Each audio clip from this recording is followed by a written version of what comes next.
Hello friends, welcome back to my channel. Friends, कैसे हैं आप लोग? आई होप कि आप सब बहुत अच्छे से होंगे। फ्रेंड्स, आज मैं शेयर कर रही हूँ आपके साथ अस्तर वाले कुर्ती की फुल कटिंग। तो सबसे पहले हमारा जो जॉइंट होता है फ्रंट एंड बैक, इसको सबसे पहले रिमूव कर लेंगे। रिमूव करने के बाद में ये देखिए, ये मेरा वाइल अस्तर है, इसको हम लोग वाइल कहते हैं। और इसको कटिंग करने से पहले 2-3 घंटे के लिए पानी में भिगो देते हैं, फिर उसको बाद ड्राई करके इस पर आयरन कर लेते हैं। चलिए अब करते हैं कटिंग स्टार्ट। तो आज मैं आपको जो है कुर्ती से पूरा मेज़रमेंट लेना बताऊंगी। तो सबसे पहले हमें अपने कपड़े की चौड़ाई निकालनी है।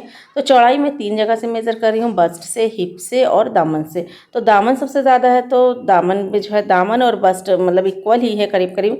तो दामन से 3 इंच एक्स्ट्रा लेंगे। 3 इंच एक्स्ट्रा लेने के बाद में इसका जितना भी हाफ आया है उतना हम अपने कपड़े को जो है फोल्ड करेंगे। तो यहाँ पे दामन का 3 इंच एक्स्ट्रा लेने के बाद में मेरा 13.5 इंच आया। तो 13.5 इंच मैंने चौड़ा कर लिया है और एक कपड़े को सीधा करने का मार्क कर लिया। अब चलिए कुर्ती का मेज़रमेंट किस तरह से लेना है और इसको किस तरह से हमें कटिंग करना है वो देख लेते हैं। तो सबसे पहले शोल्डर मेज़र करते हैं। तो शोल्डर जितना भी तैयार आया है, तो ये पूरा तैयार 14 आया है, इसका लेंगे 7 इंच रखेंगे। और देख लेते हैं आर्म होल। तो इस तरह से बिल्कुल सीधा पहले मेज़र करेंगे। आर्म होल को गुलाई में नहीं मेज़र करना है, पहले सबसे पहले हमें सीधा मेज़र करना है। तो जितना हमारा सीधा आ रहा है, ये आ रहा है हमारा 8 इंच और इसकी जो गुलाई है ये करीब 9.25 इंच आ रही है। अब देख लेते हैं यहाँ पे बस्ट कितना आ रहा है। तो यहाँ पे बस्ट जितना भी आ रहा है मैं इसका हाफ ही लिख रही हूँ यहाँ पे, क्योंकि हमें इसका हाफ ही जो है निशान लगाना है। तो यहाँ पे बस्ट 22 है, इसका हाफ 11 इंच आ रहा है। तो मैंने यहाँ पे 11 इंच लिख लिया है। अब यहाँ पे हमें देखना है कि हमारा चौक कितने पे ओपन है। तो जहाँ पे हमारा जितने पे चौक ओपन है उसका हाफ करके हम कमर का मेज़रमेंट करेंगे। अब कमर का मेज़रमेंट 10.5 इंच आ रहा है। अब करेंगे हम हिप का मेज़रमेंट।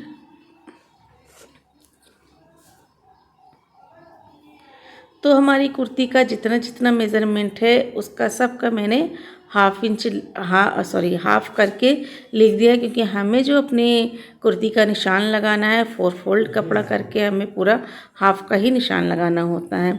अब यहाँ पे हम देख लेते हैं हमें गले का फ्रंट एंड बैक के हमारे गले की जो गहराई है वो कितनी है। तो इस तरह से तिरछा करके निशान लगाएंगे हम और इस तरह से तिरछा करके मेज़र करेंगे बिल्कुल बीच से ही। और प्लस इसमें जो है शोल्डर, रेडी शोल्डर कितना है वो सारा मार्क कर लेंगे। मार्क करने के बाद में आप हर एक चीज़ इसमें लिख लीजिए ताकि कटिंग करने में बहुत ही इजी हो जाए। और किस तरह से कुर्ती से आपको मेज़रमेंट लेना है ये भी मैं आपको इसमें बता दे रही हूँ। अब देखिए, जो छोटा गला है हमारा बैक साइड का, तो यहाँ पे हमें जो है हमारा जो बैक क्रॉस है वो भी देखना है। तो बैक क्रॉस की जो हमारी चौड़ाई है वो 15.5 इंच आई है। तो इसको भी मैंने लिख लिया है। चलिए अब यहाँ पे निशान लगाना स्टार्ट करते हैं। तो 7 इंच मेरा जो है शोल्डर था, तो इसमें हाफ इंच मैंने एक्स्ट्रा ले लिया है, क्योंकि बैक गला छोटा है इसलिए। तो इसमें जो स्लीव की जॉइनिंग है उसके लिए हाफ इंच एक्स्ट्रा ले करके 7.5 इंच पर निशान लगा दिया है और आधे इंच पर मैंने डाउन कर दिया है कंधे को। अब यहाँ पे लगाएंगे 8 इंच शोल्डर का, 7.5 आया था। 8 इंच हमें सिलाई मार्जिन ले करके 8 इंच शोल्डर का लगा दिया है मैंने। अब हमारा जितने पे चौक ओपन हो रहा है उसमें हम हाफ इंच एक्स्ट्रा रखेंगे, क्योंकि हाफ इंच हमारा जो है ऊपर की साइड में स्लीव जब जोड़ेंगे तो चला जाएगा, इसलिए हम हाफ इंच एक्स्ट्रा रख करके निशान लगाएंगे। अब देखिए हमारा चेस्ट का और कमर का और हिप का ये तीनों लाइनिंग मैंने खींच दी है। अब यहाँ पर हम अपने चेस्ट का निशान लगाएंगे जो आया था 11 इंच और 1.5 इंच इसमें एक्स्ट्रा मार्जिन रखा है मैंने कटिंग करने के लिए। अब यहाँ पे लगाएंगे कमर का निशान 10.5 इंच है और हिप का निशान लगाएंगे 11.2 है मेरा, यानी कि 11.5 से कम है। 11.5 से 2 पॉइंट कम है और 11 इंच से 2 पॉइंट ज़्यादा है। अब इन निशानों को हम स्केल से मिला देंगे। तो मैंने स्केल के इस साइड वाला जो हमारा थोड़ा सा कर्व है इस साइड लिया है ताकि चेस्ट पे बहुत ज़्यादा फिटिंग ना हो। अब यहाँ पे देखिए 1.5 इंच हम कटिंग का लगा देंगे निशान, और जितना हिप है उतना ही इसमें दामन भी था। तो यहाँ पे एक स्ट्रेट लाइन खींच देंगे, हिप को दामन से मिला देंगे। अब यहाँ पे देख सकते हैं आप तो मेज़रमेंट मेरा बस्ट, कमर और हिप ये और दामन का ही तो इतना मेज़रमेंट हो चुका है। अब आर्म होल की कटिंग करेंगे। यहाँ पे मेरा जो बैक क्रॉस आया था वो 15.5 इंच आया था, तो यहाँ पे हम निशान लगाएंगे 15.5 इंच पे। सबसे पहले बीच का पॉइंट निकाल करके, ये मैंने बहुत सी वीडियो में बताया हुआ है। अब यहाँ पे 1.25 इंच पे क्रॉस कर लाइन करेंगे। लाइन करने के बाद में यहाँ पे देंगे बैक साइड की गुलाई। तो ये हमारे बैक साइड आर्म होल की गुलाई हो गई। अब अंदर की साइड में 1/2 इंच एक्स्ट्रा निशान लगाएंगे। यहाँ पे एक लाइन ड्रॉ करेंगे। लाइन ड्रॉ करने के बाद में 1/2 इंच नीचे से निशान लगा करके हम करेंगे फ्रंट साइड की गुलाई देंगे। तो ये देख सकते हैं आप मेरे बैक एंड फ्रंट साइड की गुलाई हो चुकी है। अब यहाँ पे हमारा 3.5 इंच रेडी शोल्डर आया था, तो यहाँ पे हम रखेंगे 4 इंच और प्लस रखेंगे 1 पॉइंट और, क्योंकि गले के जब हम पट्टी लगाएंगे तो उधर से हमारा 1 पॉइंट घट जाएगा और इधर से जब हम स्लीव जोड़ेंगे तो हमारा आधा इंच इधर से घट जाएगा। तो इसलिए हमने 4 इंच 2 पॉइंट रखा है ताकि हमारा ये रेडी शोल्डर बिल्कुल 3.5 इंच आए। अब इसके बाद में गले की नेक की जो है हमारी जो जितनी भी चौड़ाई है वो निकल आ रही है। गले का मेज़रमेंट नहीं करना। अगर हमने शोल्डर की सही मार्किंग कर ली तो आपका गले का जो चौड़ाई है वो अब खुद ब खुद ही निकल आएगा। और गहराई हमें जितना भी रखना है वो हम रख लेंगे। तो मेरे जो है बैक गले की गहराई कम थी तो मैंने इस हिसाब से इसकी मार्किंग कर दी है। अब हम कटिंग कर लेंगे। पहले बैक साइड वाली कटिंग करेंगे। तो हमारी कटिंग हो गई है। अब यहाँ से अलग करेंगे इसको और एक पार्ट को अलग करके अब हम अपने फ्रंट वाली कटिंग कर लेंगे। तो इस तरह से आप अगर स्टेप बाय स्टेप कटिंग करेंगे हैवी कुर्ती की तो आपकी बहुत ही परफेक्ट आएगी।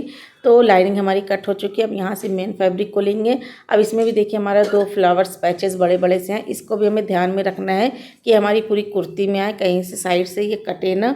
तो इसलिए मैंने इसको ध्यान में रख करके बिल्कुल सेंटर में करके इसको बिछा दिया है। अब यहाँ से हम रखेंगे अपनी कुर्ती की मेन लंबाई, उसमें लेंगे 1/2 इंच एक्स्ट्रा, क्योंकि यहाँ पे हमें फ्रंट साइड में कोई फोल्ड नहीं करना, नीचे लेस लगे हुए हैं, इसलिए 1/2 इंच एक्स्ट्रा ले करके अब हमने जो लाइनिंग कट की है अपनी फ्रंट वाली लाइनिंग को, फ्रंट वाले पार्ट को इस पे रखेंगे। लाइनिंग हमारी छोटी होती है 2 मीटर थी और कुर्ती की लंबाई ये 41 इंच है।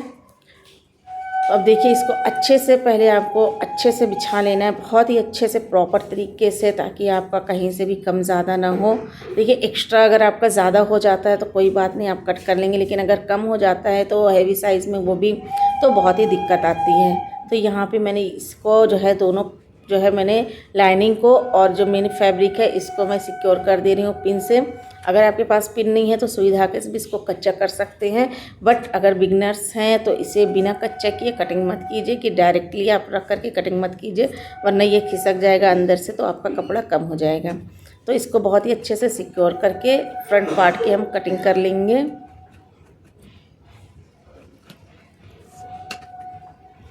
तो ये देख सकते हैं हम मेरे फ्रंट पार्ट की कटिंग हो गई है। अब हम गले की भी कटिंग कर लेंगे, सेम टू सेम कटिंग। ये देखिए तो मेरा फ्रंट पार्ट कट के रेडी हो चुका है। अब यहाँ पे लेंगे बैक पार्ट। अब बैक पार्ट में हमें एक साइड से फोल्ड करना है, क्योंकि हमें इसी में से स्लीव भी निकालनी है। अब यहाँ पे मैंने नीचे की फोल्डिंग का भी एक्स्ट्रा रखा है 1.5 इंच, और सेम टू सेम इसकी भी कटिंग कर लेंगे। अब जो बचे हुए पीसेज हैं, बचे हुए पीसेज से हम करेंगे स्लीव की कटिंग। तो स्लीव की कटिंग बहुत ही इसी वीडियो में मैंने बताया हुआ है, और इसमें ऐसा हो नहीं सकता कि बड़ी साइज़ की कुर्ती है और इसमें जोड़ ना लगे, तो इसमें हमारा जोड़ लगेगा। तो हमें स्लीव की जैसे कटिंग होती है वैसे ही कटिंग करनी है। अब इसमें जो लाइनिंग है वो अपने अकॉर्डिंग है, आप हाफ भी लगा सकते हैं, फुल भी लगा सकते हैं या नहीं भी लगा सकते हैं। तो इसमें जोड़ लगाने के बाद में हम इसकी पूरी फुल कटिंग करेंगे। तो आई होप गाइस कि आपको वीडियो पसंद आई हो। अगर वीडियो पसंद आई हो तो वीडियो को लाइक कीजिए, चैनल पर नए हो तो चैनल को सब्सक्राइब कर लीजिए स्टेप बाय स्टेप कटिंग सीखने के लिए। एंड इसके जो है नेक्स्ट पार्ट में हम देखेंगे अस्तर वाले सूट की stitching. Thank you, bye bye.